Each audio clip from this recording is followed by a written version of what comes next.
¿Qué ocurre si cambiamos el signo a todas las imágenes de una función? Es decir, ¿qué ocurre si definimos g de x como menos f de x? Veámoslo con un ejemplo. Si tenemos una función f con esta representación gráfica, si tomamos un punto de la gráfica, por ejemplo el menos 2, 4, eso significa que f de menos 2 es 4. Si le cambiamos el signo a 4, menos 4. Por tanto, g de menos 2 es menos 4. Otro punto de la gráfica es el menos 1, 1, es decir, f de menos 1 es 1. Por tanto, g de menos 1 será menos 1. La gráfica pasa por el origen de coordenada, el 0, 0. Eso significa que f de 0 es 0. Si le cambiamos el signo, sigue saliendo 0. Otro punto de la gráfica es el 1, menos 1. Eso significa que f de 1 es menos 1. Por tanto, g de 1, cambiamos el signo y sale 1. Otro punto, el 2, menos 4. Eso significa que f de 2 es menos 4. Si cambiamos el signo en la imagen, nos sale que g de 2 es 4. Y si nos fijamos, para cada punto de la gráfica de f, el punto de la gráfica de g que le corresponde es el simétrico respecto del eje OX.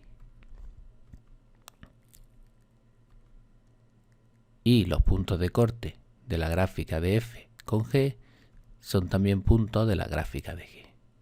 Esto se ve más claramente si trazamos la gráfica de g, donde podemos observar cómo las dos gráficas son simétricas respecto del eje x. Por tanto, podemos afirmar que al cambiar de signo las imágenes se obtiene como gráfica la simétrica respecto del eje de abscisa de la gráfica de f. ¿Y qué ocurre si cambiamos el signo a la variable independiente? Es decir, definimos la función g de x como f de menos x.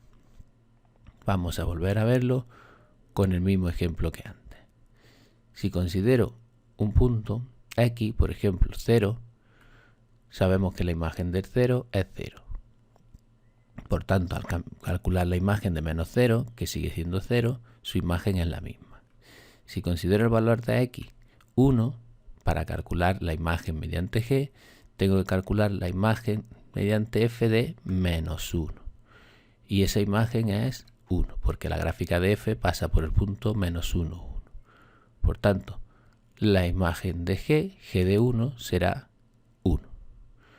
Si cogemos otro punto, por ejemplo, la x vale 2. Para calcular la imagen mediante g de 2, tenemos que calcular f de menos 2.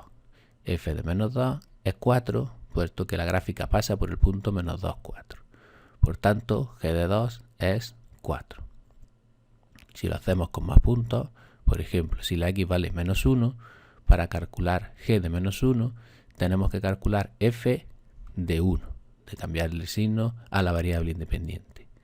f de 1 es menos 1, por tanto, g de menos 1 es menos 1. Si nos fijamos, si repetimos este proceso, menos 2, tenemos que calcular la imagen del 2, que es 4, y por tanto g de menos 2 es menos 4. Lo que estamos haciendo, para cada valor de la gráfica de f, obtenemos en la gráfica de g el simétrico respecto del eje y. Esto se ve más claramente si trazamos la gráfica, donde podemos ver cómo la gráfica de f y g son simétricas respecto del eje y. Por tanto, podemos determinar que al cambiar de signo la variable independiente se obtiene como gráfica la simétrica respecto del eje de ordenada de la gráfica de f.